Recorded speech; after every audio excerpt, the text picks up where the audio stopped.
So these are some of the issues that I'll be talking to you about. How to make effective programs, and then making them efficient, and then how to expand. So let me start by giving you an example. In 1979, it was the International Year of the Child. And we all thought that in Bangladesh, I was working in Bangladesh at the time and not anywhere else. So we looked at Bangladesh's statistics of child survival. We found that 135 children died before their first birthday in 1,000. So in other words, 13.5% of our children died before their first birthday. And under 5 mortality was 252 to 25.2%. So a quarter of our children died before their 5th birthday. So that was a challenge, that what to do about child survival. We knew that high children death also means that parents tend to have more children in order that some of them survive in their old age to look after them. So it was, one thing we decided to do, BRAC as an organization. We had 300 staff at that time, not a big organization, small. But then we decided that we want to change Bangladesh's child survival parameters, statistics. So we looked at different options of child mortality reduction. What could be done? 2 or 3 things were quite obvious. Most of the mortality of children under 5 was from diarrhea. So more than half the mortality of children were from diarrhea. And diarrhea kills because diarrhea dehydrates the body. It's a dehydration which kills. And so that was one area that one could focus one's attention on. There was another option.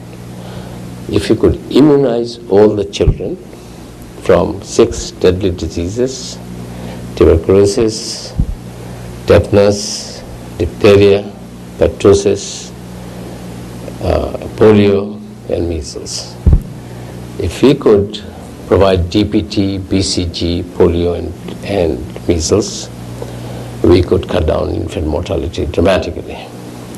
And at that time, we had only 2% of our children immunized, so 98% needed immunization.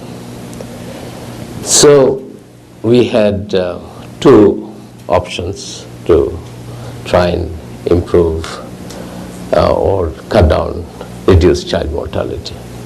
So we looked at these 2 options. I even went to see the president of Bangladesh and said that we would like to do immunization because it would have an impact even larger than maybe oral rehydration therapy for diarrhea. And at that time we didn't have electricity all over the country, and immunization, as you know, requires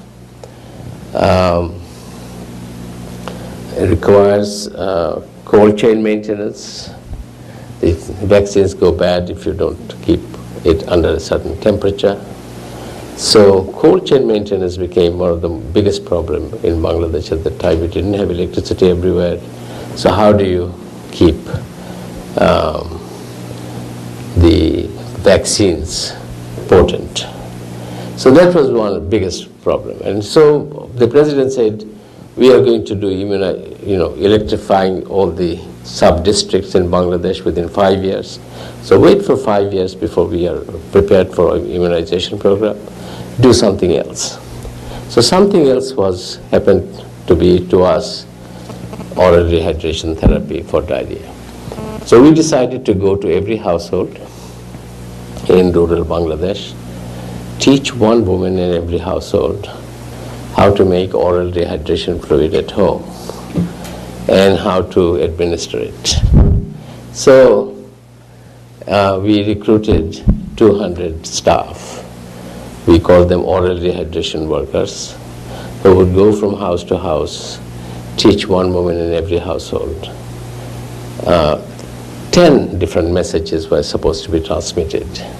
What is diarrhea, how it is caused, how diarrhea is transmitted from one person to another, how oral rehydration works in the body, how to make oral rehydration fluid at home with salt, sugar, and water in the right proportion, and how to administer it to the child, because some children vomit, and what to do, how to administer it, and then what to feed during diarrhea.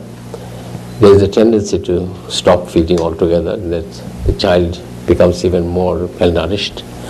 And then what to do when nothing works, when to take children to the doctor. So 10 different messages.